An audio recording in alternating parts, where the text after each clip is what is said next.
लेकिन पैदा होने से पहले ही हमारा गला दबाने का काम किया गया है। ये यूपीएस लेके जो ये आए हैं और खुद ही इसका समर्थन कर रहे हैं। किसी युवा साथी से नहीं पूछा गया या किसी युवा साथी से पर्सनली पूछा हो या एक मीटिंग की है उनके साथ, भाई आपको यूपीएस से आप खुश हो या नहीं हो? क्यों मिश्रा जी? नहीं बिल्कुल। अगर देखो मेरी बात कोई गलत लगे तो बता देना।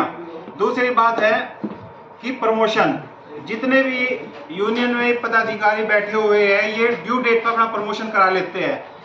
जून 2022 को एज ए सीनियर क्लर्क में आया और अब दिसंबर आने वाला है। मेरा प्रमोशन ड्यू था जून में, अब दिसंबर आने वाला है, अभी तक प्रमोशन नहीं हुआ। आज जब भी बात करते हैं तो हाँ देखते हैं। अगर हमारा काम ऑफिसर के पास जाने के बाद ही होगा या सीएमएम डिप्टी किसी के पास भी पीओ डीपीओ के पास जाने से अगर हमारा काम हो रहा है तो फिर यूनियन किस लिए 500 रुपए की पर्ची किस लिए कट रही है? फिर इनको कटवाने की कोई जरूरत नहीं है। इनके पदाधिकारी जो यूनियन में है अगर वे रिटायरमेंट हो रहे हैं तो उनको गिफ्ट में गाड़ियां दी जाती है। वो गाड़ियां कहाँ से आ रही है? हमारे 500 रुपए से वो गाड़ियां आ रही है। और कुछ जगह ऐसा हो रहा है अगर आप 500 रुपए नहीं कटवाओगे, मोस्टली अगर मैं बात करूं इंजीनियरिंग डिपार्टमेंट की, इंजीनियरिंग डिपार्टमेंट में इतना बुरा हाल है। वहाँ के जो ट्रैकमैन है, ट्रैकमैन साथियों को सिर्फ भीड़ दिखाने के लिए इकट्ठा किया जाता है, इससे ज्यादा उनकी कोई वैल्यू नहीं है। और 500 रुपया कलेक्शन करने के लिए वो लोग क्या करते हैं, जो उनका इंचार्ज है एसएससी या जेई, उसको ब्रांच सेक्रेटरी बना देते हैं। अब ब्रांच सेक्रेटरी उसको बना दिया, अगर उसमें किसी गैंग का बंदा 500 रुपए की पर्ची नहीं कटवाएगा तो उसको ना टाइम से छुट्टी मिलेगी, नहीं उसका कहीं टीए पे भेजा जाएगा, उसका इतना ज्यादा हरासमेंट किया जाता है, बहुत ज्यादा। मैं बात करता हूँ फगवाड़ा की, फगवाड़ा जलंधर में एक बार स्टेशन मास्टर की कोई मीटिंग थी। मीटिंग क्या थी? टीआई का घेराव था और वहाँ कम से कम ना होने में 70 से 80 ट्रैकमैन और गिनती के 3 स्टेशन मास्टर। और जबकि स्ट्राइक थी स्टेशन मास्टर की, वहाँ संख्या बल था ट्रैकमैन का ज्यादा, क्योंकि उस ट्रैकमैन को सिर्फ ये यूनियन हमेशा से भीड़ दिखाने के लिए इन्होंने उसका इस्तेमाल किया है। उसके कुछ टाइम बाद एक गेटमैन, उसको किसी ने गोली मार दी और वो मर गया। उसकी शोक सभा आयोजित की गई।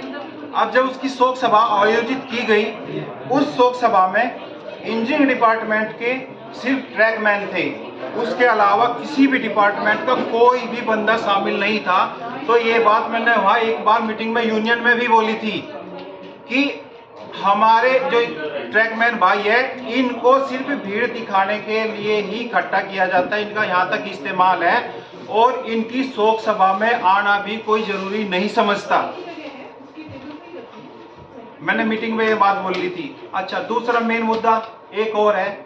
अब जिसने हमें पढ़ाया, बड़ा किया, यहाँ तक का लेके आए, हम तो चलो ठीक है, किसी कोई 2 बहन भाई है, कोई 4 है, कोई 5 है, कोई बहुत से रेल में ऐसे भी है जो सिर्फ अकेला ही है, परिवार रहता है बिहार में, यूपी में, दिल्ली में, कहीं भी पोस्टिंग है उसकी, मद्रास में, छत्तीसगढ़ में, पंजाब में, XYZ कहीं भी।